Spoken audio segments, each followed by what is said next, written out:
اور یاد کرو جب ہم نے آپ کی طرف جنوں کے ایک گروہ کو متوجہ کیا کہ وہ قرآن سنے، پس جب نبی کے پاس پہنچ گئے تو ایک دوسرے سے کہنے لگے خاموش ہو جاؤ۔ پھر جب تلاوت ختم ہو گئی تو اپنی قوم کو خبردار کرنے کے لیے واپس لوٹ گئے، کہنے لگے اے ہماری قوم، ہم نے یقیناً وہ کتاب سنی ہے جو موسیٰ کے بعد نازل کی گئی ہے، جو اپنے سے پہلی کتابوں کی تصدیق کرنے والی ہے، جو سچے دین اور راہ راست کی طرف راہبری کرتی ہے۔ اے ہماری قوم، اللہ کے بلانے والے کا کہا مانو، اس پر ایمان لاؤ تو اللہ تمہارے گناہ بخش دے گا اور تمہیں المناک عذاب سے پناہ دے گا۔ اس موقع پر جن آپ کے سامنے نہیں آئے تھے، نہ آپ نے ان کی آمد کو محسوس کیا تھا، بلکہ بعد میں اللہ نے وحی کے ذریعے سے آپ کو ان کے آنے اور قرآن سننے کی خبر دی۔ اس کے بعد تو جنوں کے پے در پے وفود حاضر ہونے لگے اور آپ سے ان کی آمنے سامنے ملاقاتیں ہوتی رہی۔ چند روز بعد رسول اللہ صلی اللہ علیہ وسلم نخلا سے نکل کر مکہ معظمہ روانہ ہوئے۔ آپ کو اللہ کی طرف سے کشادگی اور فراخی کی امید تھی، جبکہ قریش کی طرف سے شر اور گرفت کا ڈر بھی تھا، اس لیے آپ نے احتیاط فرمائی۔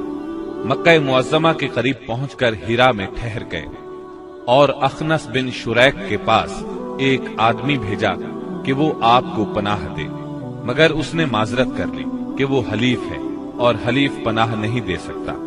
پھر آپ نے سہیل بن عمرو کے پاس یہی پیغام بھیجا، مگر اس نے بھی یہ کہہ کر معذرت کر لی کہ اس کا تعلق بنی عامر سے ہے اور ان کی پناہ بنو کعب پر لاگو نہیں ہوتی۔ اب آپ نے مطعم بن عدی کو پیغام بھیجا۔ مطعم کا دادا نوفل بن عبد مناف نبی اکرم صلی اللہ علیہ وسلم کے جد اعلیٰ ہاشم بن عبد مناف کا بھائی تھا، اور عبد مناف قبیلہ قریش کی سب سے معزز شاخ تھی۔ چنانچہ مطعم نے جواب میں ہاں کر دی اور خود اپنے بیٹوں کے ساتھ ہتھیار بند ہو گیا اور آپ کو بلوا بھیجا۔ آپ تشریف لائے، مسجد حرام میں داخل ہوئے، پہلے خانہ کعبہ کا طواف کیا، پھر 2 رکعت نماز ادا کی، اس کے بعد گھر تشریف لے گئے۔ اس دوران میں مطعم بن عدی اور اس کی اولاد نے مسلح حالت میں آپ کو اپنے گھیرے میں لیے رکھا، اور مطعم نے قریش میں اعلان کیا کہ اس نے محمد صلی اللہ علیہ وسلم کو پناہ دے رکھی ہے۔ قریش نے اس کی اس پناہ کو منظور کیا۔ رسول اللہ صلی اللہ علیہ وسلم کا معمول تھا کہ جب حج کا زمانہ آتا اور قبائل عرب مکہ معظمہ کے قرب و جوار میں اترتے تو آپ ایک ایک قبیلے کے پاس جاتے، اسلام کی تبلیغ فرماتے، میلوں میں جا کر بھی واعظ فرماتے، قبائل کا دورہ بھی کرتے۔ طائف سے واپس آ کر آپ نے تبلیغی سرگرمیوں کا دائرہ وسیع کر دیا۔ آپ مختلف قبائل کے محلوں میں جاتے یا مکہ سے باہر چلے جاتے، اور کہیں نہ جا پاتے تو راستوں میں کھڑے ہو جاتے، جو مسافر بھی مل جاتا اسے اللہ کا پیغام سناتے۔ آپ کی تبلیغی کوششوں سے جہاں عام آدمیوں نے اسلام قبول کیا، وہاں اثر و رسوخ رکھنے والے خواص نے بھی اس نعمت کو حاصل کیا۔ ان میں سے چند نام یہ ہیں۔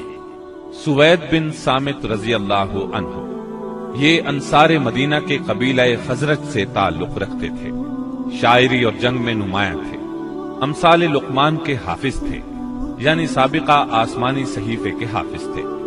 یہ جب مدینہ منورہ واپس پہنچے تو جنگ بؤاس چھڑ گئی اور اسی میں قتل کر دیے گئے۔ یہ مدینے کے پہلے نوجوان تھے جو آپ کی دعوت سے متاثر ہوئے۔ ایاس بن معاذ رضی اللہ عنہ، مدینہ منورہ کے مشہور قبائل اوس اور خزرج کے خونریز مارکوں میں قبیلہ اوس کو شکست ہوئی، اور اوس کے معزز لوگ قریش مکہ کے پاس گئے کہ خزرج کے مقابلے میں انہیں اپنا حلیف بنا لیں۔ ایاس بن معاذ اس وفد کے رکن تھے۔ آپ صلی اللہ علیہ وسلم سے ملاقات کا شرف حاصل ہوا تو اسلام قبول کیے بغیر نہ رہ سکے۔ جب یہ واپس مدینے پہنچے تو ان کا انتقال ہو گیا۔ زماد ازدی رضی اللہ عنہ، یہ یمن کے باشندے اور قبیلہ ازد شنوا کے ایک فرد تھے۔ اہل عرب میں جھاڑ پھونک اور تعویذ گنڈے کے لیے مشہور تھے۔ انہیں کسی نے آپ کے بارے میں بتایا کہ آپ پر جنات کا اثر ہے، تو یہ آپ کا علاج کرنے کی غرض سے مکہ آئے اور پہلی ہی ملاقات میں آپ کے ہاتھوں پر بیعت کر کے اسلام قبول کیا، پھر واپس یمن چلے گئے۔ طفیل بن عمرو دوسی رضی اللہ عنہ، یہ یمن کے قبیلے دوس کے سردار تھے۔ وہاں ان کی ایک طرح سے حکومت تھی، خود شاعر تھے، بہت ذہین تھے۔ مکہ میں ان کی آمد پر اہل مکہ نے شہر سے باہر نکل کر ان کا استقبال کیا۔ آپ سے ملاقات کا شرف حاصل ہوا۔ آپ نے اسلام کی تعلیمات سنائی، قرآن کریم کی بعض آیات کی تلاوت فرمائی۔ اللہ کے کلام کے اثر سے وہ بھی ایمان لے آئے۔ ابو ذر غفاری رضی اللہ عنہ یہ یثرب کے اطراف میں رہنے والے تھے۔ رسول اللہ صلی اللہ علیہ وسلم سے ملنے کی خواہش میں پیدل چل کر مکہ معظمہ پہنچے۔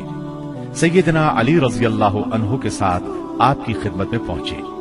آپ نے انہیں اسلام کی تلقین کی۔ ابو ذر اسی وقت مسلمان ہو گئے۔ آپ نے ان سے فرمایا، ابو ذر ابھی اس بات کو پوشیدہ رکھو اور اپنے علاقے میں واپس چلے جاؤ۔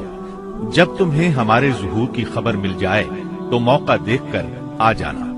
سیدنا ابو ذر غفاری رضی اللہ عنہ نے عرض کیا، پہلے تو اس خیال سے اپنے مکہ آنے کا مقصد چھپایا تھا کہ کہیں دشمنوں کے ہاتھ نہ لگ جاؤں اور سیدھا آپ کی خدمت میں نہ پہنچ سکوں۔ اب کیا ڈر ہے، میں تو اب کفار کے درمیان اسلام کا اعلان کر کے ہی وطن جاؤں گا۔ چنانچہ ابو ذر غفاری رضی اللہ عنہ کعبے میں آئے۔ وہاں قریش موجود تھے۔ ان کے اجتماع میں بلند آواز سے کلمہ شہادت پڑھا۔ بس پھر کیا تھا، کفار پکار اٹھے، مارو اس بے دین کو۔ کفار چاروں طرف سے ان پر ٹوٹ پڑے، انہیں نیچے گرا لیا اور خوب مارا۔ سیدنا عباس رضی اللہ عنہ نے دیکھ لیا، پکار اٹھے، یہ تو قبیلہ غفار کا آدمی ہے، جہاں تم تجارت کے لیے جاتے ہو اور کھجوریں لاتے ہو، اگر یہ مر گیا تو تم تجارت کے لیے اس طرف نہیں جا سکو گے۔ یہ سن کر انہوں نے ابو ذر کو چھوڑ دیا۔ دوسرے دن وہ پھر خانہ کعبہ پہنچے اور بلند آواز سے کلمہ پڑھا۔ قریش نے پھر مارا۔ آخر چند روز بعد ابو ذر واپس اپنے گھر چلے گئے۔ یہ پہلے صحابی ہیں جنہوں نے اسلام کا کلمہ بلند آواز میں پڑھ کر خانہ کعبہ میں کفار سے مار کھائی اور اسلام کے لیے ہر سختی کو خوشی سے برداشت کیا۔ نبوت کے 11ویں سال موسم حج میں یعنی جولائی 620 عیسوی میں اسلام کو چند کارآمد بیج مل گئے۔ وہ دیکھتے ہی دیکھتے سرسبز و شاداب درخت بن گئے۔ ان کی لطیف اور گھنی چھاؤں میں بیٹھ کر مسلمانوں نے برسوں کے ظلم و ستم کی تپش سے نجات پائی، انہیں راحت نصیب ہوئی۔ ان حضرات کے نام یہ ہیں: اسعد بن زرارہ، اوف بن حارث بن رفاعہ، یہ اوف بن افرا کے نام سے مشہور تھے، رافع بن مالک بن عجلان، قطبہ بن عامر بن حدیدہ، عقبہ بن عامر بن نادی اور جابر بن عبداللہ بن ریاح۔ یہ لوگ 11 نبوت میں حج کے لیے آنے والوں کے ہمراہ آئے تھے۔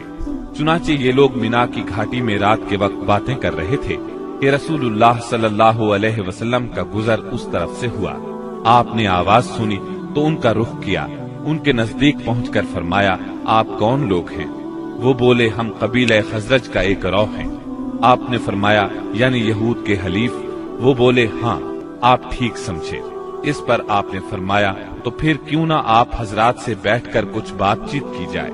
انہوں نے کہا، ضرور، کیوں نہیں، تشریف رکھیے۔